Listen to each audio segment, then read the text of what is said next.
السلام علیکم ورحمۃ اللہ وبرکاتہ۔ وعلیکم السلام ورحمۃ اللہ وبرکاتہ۔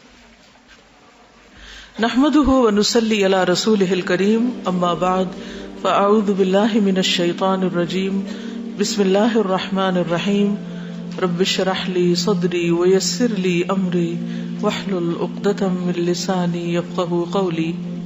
سیدہ کبیشہ بنت مان رضی اللہ عنہا، نام کبیشہ، والد مان بن عاصم اور خاوند کا نام ابو قیس بن اسلط تھا۔ اسے عامر بن جشم انصاری اوسی کے نام سے بھی پکارا جاتا کیونکہ قبیلہ اوس سے تھے۔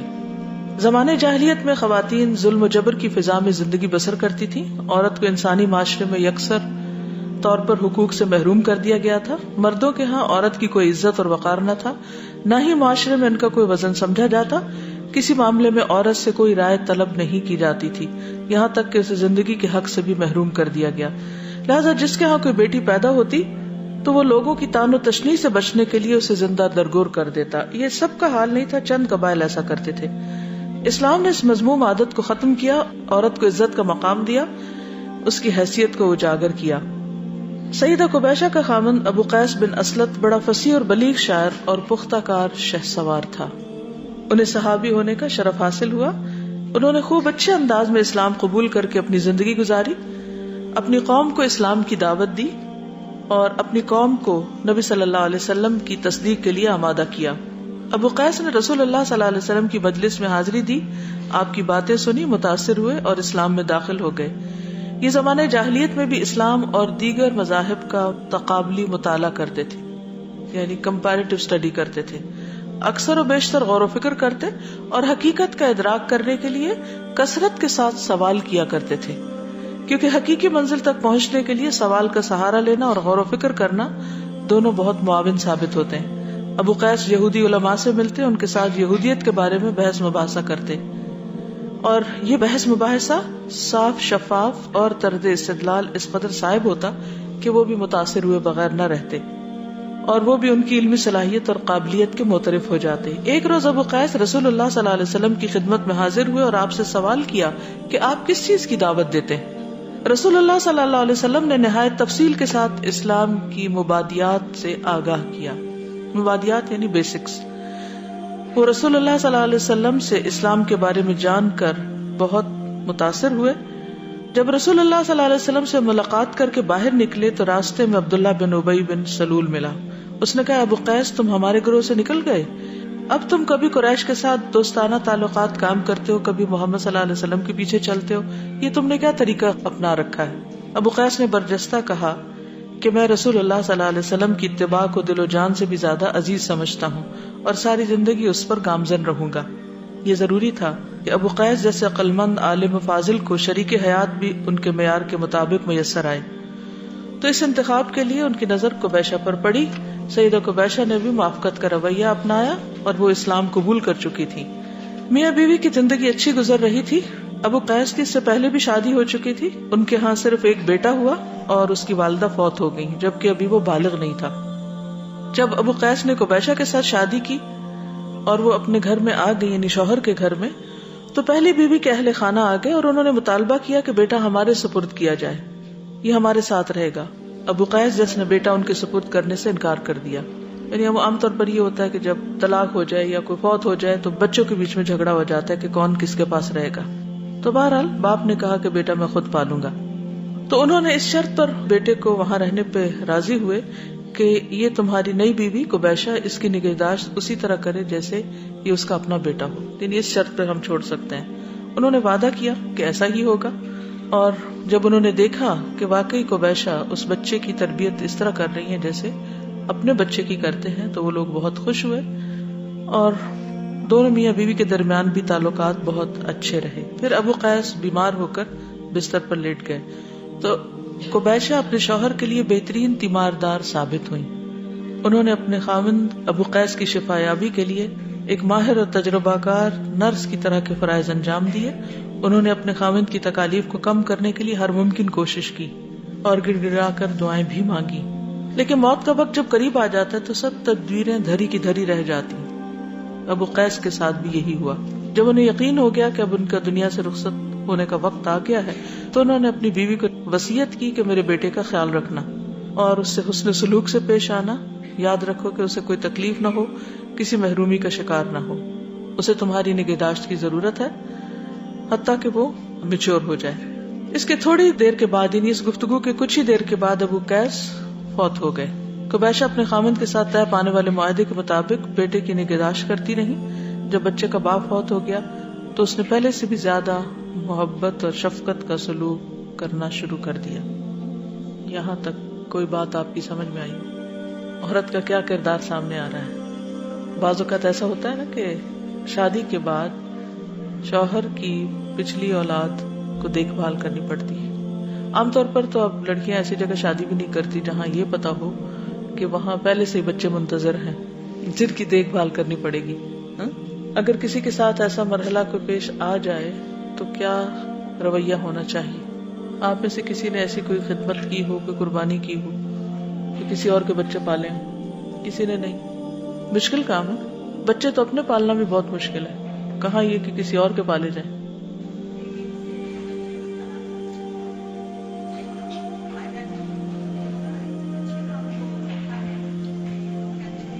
ان کی بیٹی کو طلاق ہو گئی, ان کے بچے تھے, شوہر نے دوسری شادی کی. اس خاتون نے ان کی بیٹی کے بچوں کو پالا اور بہت ہی عمدہ طریقے سے. وہ اسکول میں جاب بھی کرتی ہیں, تو وہاں کسی کو یہ پتہ ہی نہیں چلا کہ یہ ان کے اپنے بچے نہیں ہیں, اور اس بہترین طریقے سے انہوں نے ان کی کیئر کی. اور یہ دعائیں دیتے ہیں کہ کس طرح انہوں نے ان بچوں کی لک آفٹر کی. واقعی ایسے لوگ ہوتے ہیں کہ جو اللہ کی خاطر اس قسم کے نفس کے خلاف اور نفس پر بھاری قسم کے کام کر سکتے ہیں. جی السلام علیکم. استاذہ میری اسٹیپ مدر ہیں اور وہ میری خالہ ہیں. پہلی امی میں سے ہم 4 بہنیں ہیں. جس طرح ٹریڈیشنل ماحول ہوتا ہے کہ ستیلی ماں کا ایسا رویہ, الحمدللہ ایسا نہیں ہے. میں کہتی ہوں کہ شاید کسی کے اسٹیپ مدرس کے بارے میں نے کبھی سنا, لیکن میں کہتی ہوں میری امی بھی یہی ہیں اور میں نے کبھی ان کو اسٹیپ مدر یا ستیلی ماں سمجھا ہی نہیں, اور الحمدللہ کہ ہر طرح کی ہماری خواہش پوری کرتے ہیں. الحمدللہ, کیونکہ تعلقات دونوں طرف سے ہی ہوتے ہیں نا. اگر ایک اچھی طرح پیش آئے گا تو دوسروں کے دل میں بھی محبت پیدا ہوگی. دیکھیے, بچے اپنے ہوں یا ستیلے ہوں یا کسی اور رشتہ دار کے ہوں یا کسی کے بھی بچے ہوں, مسلمان بچے ہیں, ان بچوں کی کیئر کرنا, ان کی تربیت کرنا, ان کا خیال رکھنا, یہ ہم سب کی ذمہ داری ہے. یعنی اگر دیکھا جائے تو سب کے بچے ہمارے بچے ہیں. بچوں میں انویسٹمنٹ کرنا ایک بہت بڑا نیکی کا کام ہے, کیونکہ جو آتے ہیں وہ بچپن میں سیکھ لیتے ہیں. بچہ کسی کا بھی ہو, چاہے آپ سفر کے دوران کسی کے بچے کو کوئی اچھی بات سکھا دیتے ہیں یا کسی بھی موقع پر کہیں پر بھی, چاہے یہ بھیک مانگنے والے بچے ہوں جو رستوں میں ہوتے ہیں, تو آپ دیکھیں گے کہ آپ کو خود کتنی زیادہ خوشی ہوگی. تو میری بیٹی آج کل آئی ہوئی, تو کہیں بازار میں کچھ لینے کے لیے گئی تو کہنے لگی کہ مجھے کچھ بھوک سی لگی تھی, تو میں نے کہا چلے میں اندر جا کے کچھ لیتی ہوں. وہاں پہ شاید کوئی کیفے تھا, یہ کیا. تو کہتی ہے کہ جب میں اندر جانے لگی تو کچھ بچے میرے پاس آئے, کہنے لگے باجی مجھے بھوک لگی ہے, ہمیں بھی کچھ کھلا دے. تو کہتی ہے میں سارے بچوں کو اندر لے گئی, تو وہاں ان کو بٹھایا اور ان سب کو کھلایا, اور پھر رو بھی رہی تھی ساتھ. کہتی کہ میں دیکھ رہی تھی کہ وہ بچے انہوں نے پورا خود نہیں کھایا, آدھا کھایا آدھا رکھ لیا اور کہا میری امی ہے, کسی نے کہا میرا بھائی باہر ہے, کسی نے کسی کا خیال کیا. کہتی کہ مجھے بھولتی نہیں یہ بات کہ اتنی سخت سردی میں یہ مانگنے والے بچے, ایک آتا ہے کوئی ڈانٹ دیتا ہے, کوئی کہتا ہے یہ ہیبیچول ہے, کوئی کچھ کہتا ہے, کوئی کچھ کہتا ہے, لیکن کوئی عزت نہیں دیتا. تو قرآن کیا کہتا ہے, یتیم کے ساتھ یا مسکین کے ساتھ کیا سلوک کرو. اما السائل فلا تنہر, اور ارأیت الذی یکذب بالدین فذلک الذی یدع الیتیم ولا یحض علی طعام المسکین ولا یحض علی طعام المسکین. تو ان بچوں کو کوئی بھی ہو, ان کا ذمہ دار یا ان کے ماں باپ نے مانگنے کے لیے چھوڑے, کچھ بھی, مسکین تو ہے ہی نا. اور اگر انہوں نے مانگ تانگ کے آپ سمجھتے بہت کچھ جمع کر رکھا ہے تو بھی وہ تو بچے ہیں نا. تو طعام المسکین کی ترغیب دینا اور اس کی طرف توجہ دینا یہ بھی ہماری ذمہ داری ہے, اور خصوصاً اگر وہ بچے ہوں. کہتی جتنی دیر وہ کھاتے رہے میں ان سے باتیں بھی کرتی رہی اور ان سے کلمہ وغیرہ بھی سنتی رہی اور ان کو اچھی اچھی چیزیں بھی سکھائیں. تو تبلیغ تو کہیں بھی ہو سکتی, سکھایا تو کسی کو بھی جا سکتا, لیکن اس سب کے لیے انتہائی ضروری ہے کہ کسی کا بھی بچہ اس کے ساتھ ہمدردی اور خیر خواہی. کہ اگر یہاں میرا بچہ ہوتا تو میں کیا چاہتی. میراث کے موقع پر جب اوروں کے بچے آ جائیں تو اس وقت قرآن کیا حکم دیتا ہے کہ ان کے ساتھ کیا سلوک کرو؟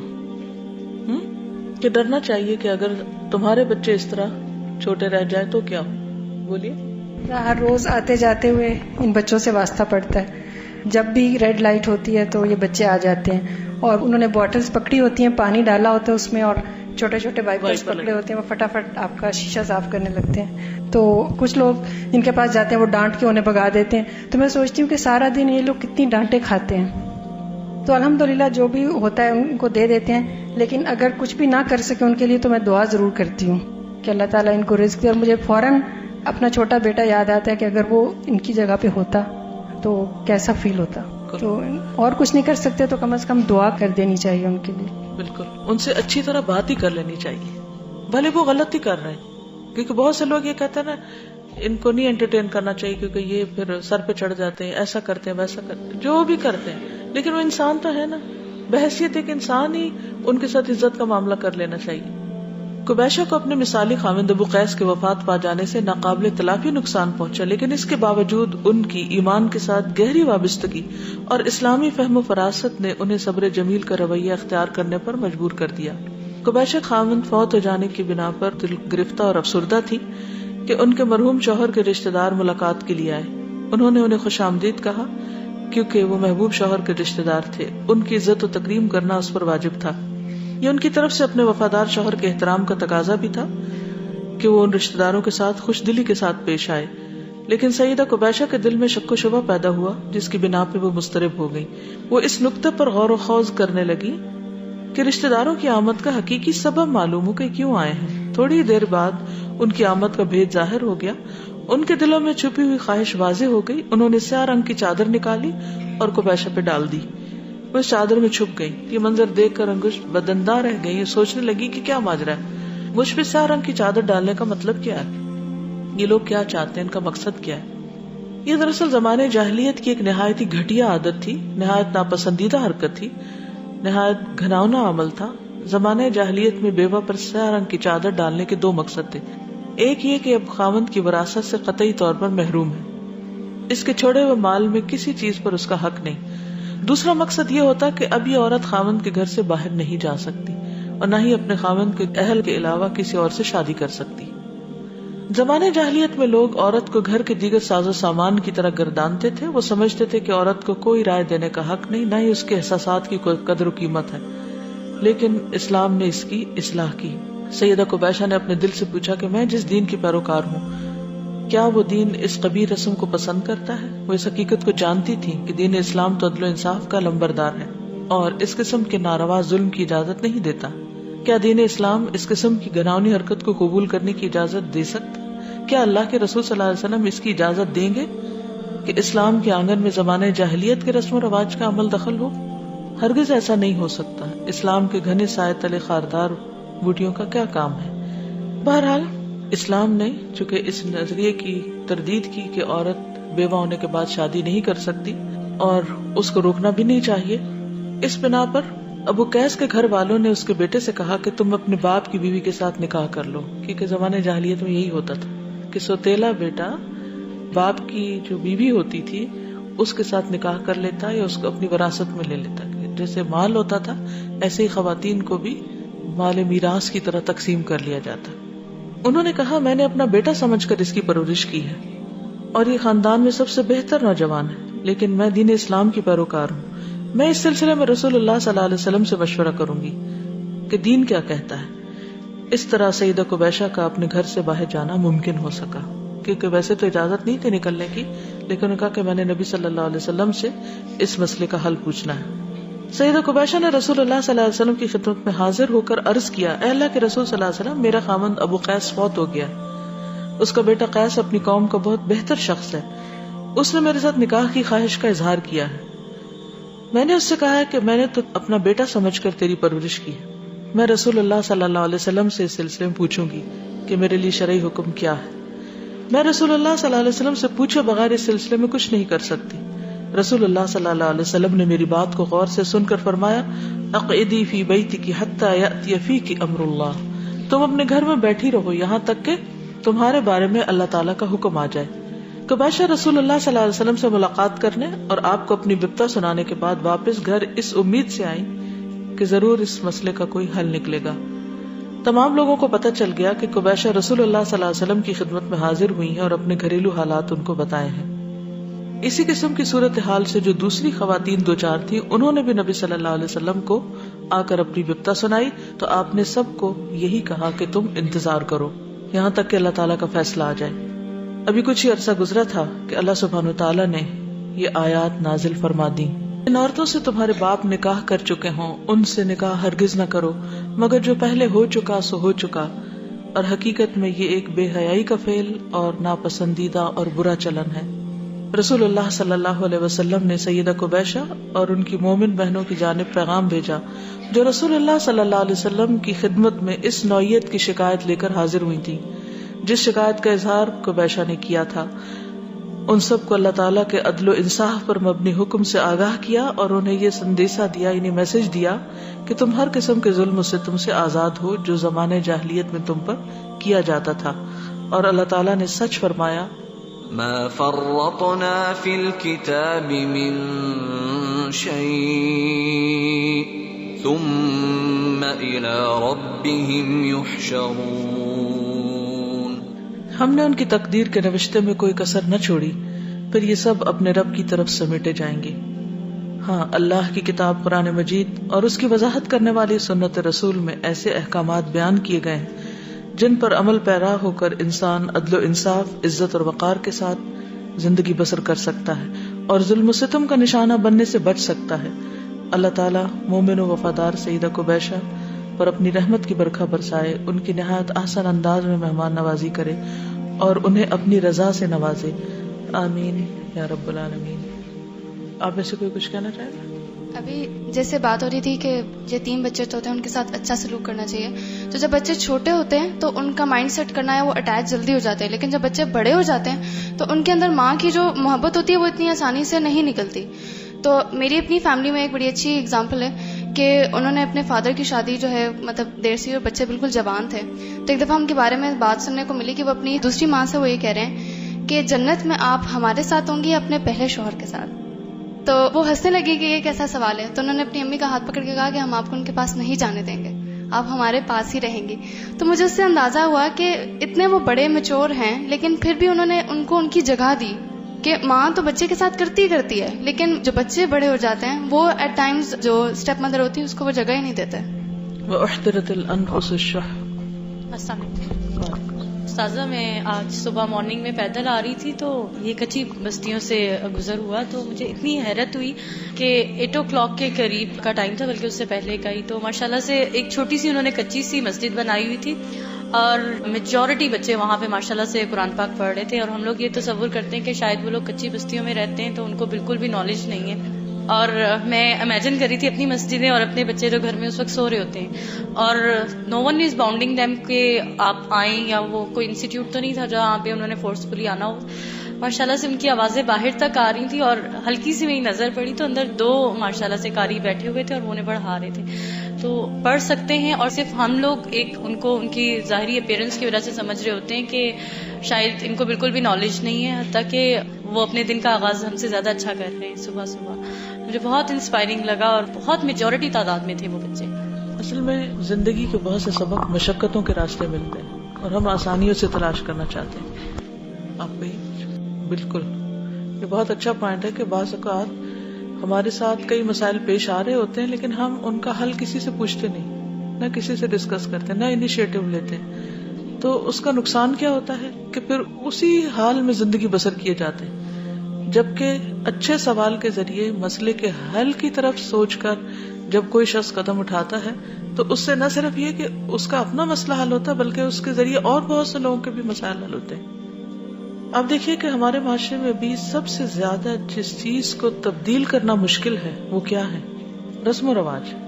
آپ سوچئے کہ ایک عورت جو بیوہ ہو چکی ہے اگر پورا خاندان اٹھ کے آ کے اس کے اوپر کالی چادر ڈال کے اس کو بٹھانا چاہتا ہے تو وہ تو پہلے ہی مر چکی ہے آدھی. اور جس قوم کے ساتھ ہم رہ چکے ہیں وہاں تو ویسے ہی عورت کو شوہر کے ساتھ ہی جلا دیا جاتا ہے، ختم کر دیا جاتا ہے.